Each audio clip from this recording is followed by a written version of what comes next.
Stanford is near to my heart, not least because I live just a mile and a half from here. Of course, if my accent hasn't given it away, for the first part of my life, I had to admire this place from a distance. I went to school on the other side of the country at Auburn University in the heart of landlocked eastern Alabama. You may not know this, but I was on the sailing team all 4 years. It wasn't easy. Back then, the closest marina was a 3-hour drive. For practice, most of the time, we had to wait for a heavy rainstorm to flood the football field. And tying knots is hard. Who knew? Yet somehow, against all odds, we managed to beat Stanford every time. We must have gotten lucky with the win. Kidding aside, I know the real reason I'm here, and I don't take it lightly. Stanford and Silicon Valley's roots are woven together. We're part of the same ecosystem. It was true when Steve stood on the stage 14 years ago. It's true today, and presumably, it'll be true for a while longer still. The past few decades have lifted us together. But today, we gather at a moment that demands some reflection. Fueled by caffeine and code, optimism and idealism, conviction and creativity, generations of Stanford graduates and dropouts have used technology to remake our society.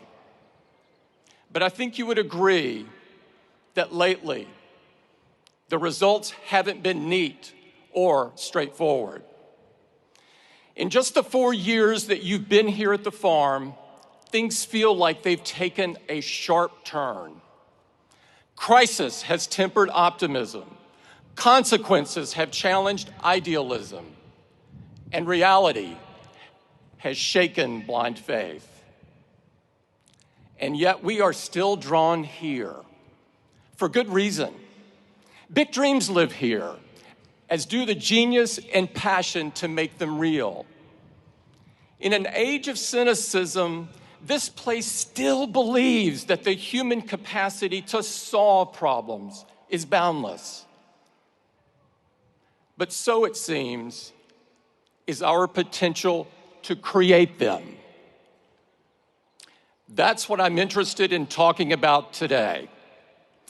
Because if I've learned one thing, it's that technology doesn't change who we are, it magnifies who we are, the good and the bad. Our problems in technology, in politics, wherever, are human problems. From the Garden of Eden to today, it's our humanity that got us into this mess, and it's our humanity that's going to have to get us out.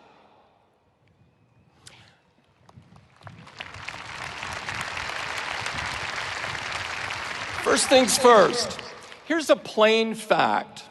Silicon Valley is responsible for some of the most revolutionary inventions in modern history. From the first oscillator built in the Hewlett-Packard garage, to the iPhones that I know you're holding in your hands. Social media, shareable videos, snaps and stories that connect half the people on Earth. They all trace their roots to Stanford's backyard. But lately, it seems, this industry is becoming better known for a less noble innovation. The belief that you can claim credit without accepting responsibility. We see it every day now, with every data breach, every privacy violation, every blind eye turned to hate speech, fake news poisoning our national conversation, the false miracles in exchange for a single drop of your blood. Too many seem to think that good intentions excuse away harmful outcomes. But whether you like it or not, what you build and what you create define who you are. It feels a bit crazy that anyone should have to say this. But if you've built a chaos factory, you can't dodge responsibility for the chaos. Taking responsibility means having the courage to think things through. And there are few areas where this is more important than privacy. If we accept as normal and unavoidable that everything in our lives can be aggregated, sold, or even leaked in the event of a hack, then we lose so much more than data. We lose the freedom to be human. Think about what's at stake.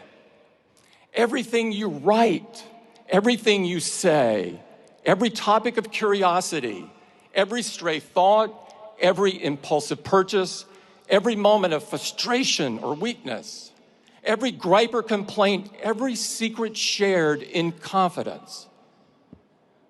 In a world without digital privacy, even if you have done nothing wrong other than think differently, you begin to censor yourself. Not entirely at first, just a little, bit by bit. To risk less, to hope less, to imagine less, to dare less, to create less, to try less, to talk less, to think less.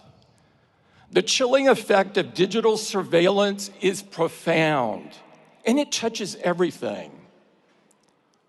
What a small, unimaginative world we would end up with. Not entirely at first, just a little, bit by bit. Ironically, it's the kind of environment that would have stopped Silicon Valley before it had ever gotten started. We deserve better. You deserve better. If we believe that freedom means an environment where great ideas can take root, where they can grow and be nurtured without fear of irrational restrictions or burdens, then it's our duty to change course. Because your generation ought to have the same freedom to shape the future as the generation that came before. Graduates, at the very least, learn from these mistakes. If you want to take credit, first, learn to take responsibility.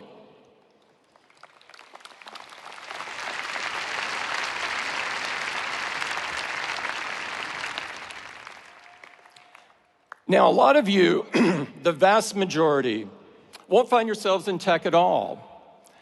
That's as it should be. We need your minds at work far and wide because our challenges are great and they can't be solved by any single industry. No matter where you go, no matter what you do, I know you will be ambitious. You wouldn't be here today if you weren't. Match that ambition with humility, a humility of purpose. That doesn't mean being tamer, being smaller, being less in what you do. It's the opposite. It's about serving something greater. The author Madeleine L'Engle wrote, "Humility is throwing oneself away in complete concentration on something or someone else." In other words, whatever you do with your life, be a builder. You don't have to start from scratch to build something monumental. And conversely, the best founders, the ones whose creations last and whose reputations grow rather than shrink with passing time, they spend most of their time building piece by piece. Builders are comfortable in the belief that their life's work will one day be bigger than them, bigger than any one person. They're mindful that its effects will span generations. That's not an accident. In a way, it's the whole point. In a few days, we will mark the 50th anniversary of the riots at Stonewall. When the patrons of the Stonewall Inn showed up that night, people of all races, gay and transgender, young and old, they had no idea what history had in store for them. It would have seemed foolish to dream it. When the door was busted open by police, it was not the knock of opportunity or the call of destiny.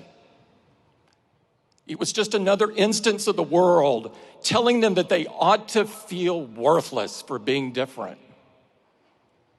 But the group gathered there felt something strengthen in them, a conviction that they deserved something better than the shadows and better than oblivion. And that if it wasn't going to be given, then they were going to have to build it themselves. I was 8 years old and 1,000 miles away when Stonewall happened. There were no news alerts, no way for photos to go viral, no mechanism for a kid on the Gulf Coast to hear these unlikely heroes tell their stories. Greenwich Village may as well have been a different planet, though I can tell you that the slurs and hatreds were the same. What I would not know for a long time was what I owed to a group of people I never knew in a place I'd never been. Yet I will never stop being grateful for what they had the courage to build.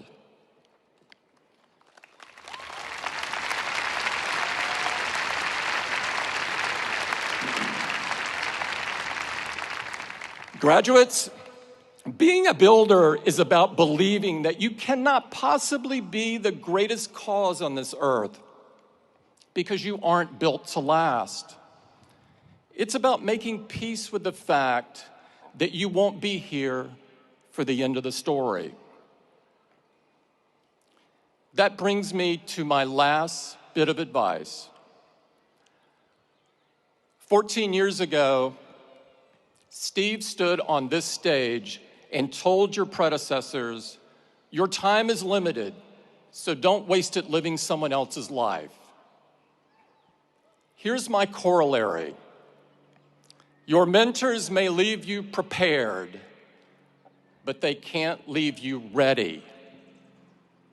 When Steve got sick, I had hardwired my thinking to the belief that he would get better. I not only thought he would hold on, I was convinced down to my core that he'd still be guiding Apple long after I, myself, was gone. Then one day, he called me over to his house and told me that it wasn't going to be that way. Even then, I was convinced he would stay on as chairman, that he would step back from the day-to-day but always be there as a sounding board. But there was no reason to believe that. I never should have thought it. The facts were all there. And when he was gone, truly gone, I learned the real, visceral difference between preparation and readiness. It was the loneliest I've ever felt in my life, by an order of magnitude. It was one of those moments where you can be surrounded by people, yet you don't really see, hear, or feel them. But I could sense their expectations. When the dust settled, all I knew was that I was going to have to be the best version of myself that I could be. I knew that if you got out of bed every morning and set your watch by what other people expect or demand, it'd drive you crazy. So what was true then is true now. Don't waste your time living someone else's life. Don't try to emulate the people who came before you to the exclusion of everything else, contorting into a shape that doesn't fit. It takes too much mental effort that should be dedicated to creating and building. You'll waste precious time trying to rewire your every thought, and in the meantime, you won't be fooling anybody. Graduates, the fact is, when your time comes, and it will, you'll never be ready. But you're not supposed to be. Find the hope in the unexpected. Find the courage in the challenge. Find your vision on the solitary road. Don't get distracted. There are too many people who want credit without responsibility. Too many who show up for the ribbon cutting without building anything worth a damn. Be different. Leave something worthy. And always remember that you can't take it with you. You're going to have to pass it on. Thank you very much, and congratulations to the class of 2019.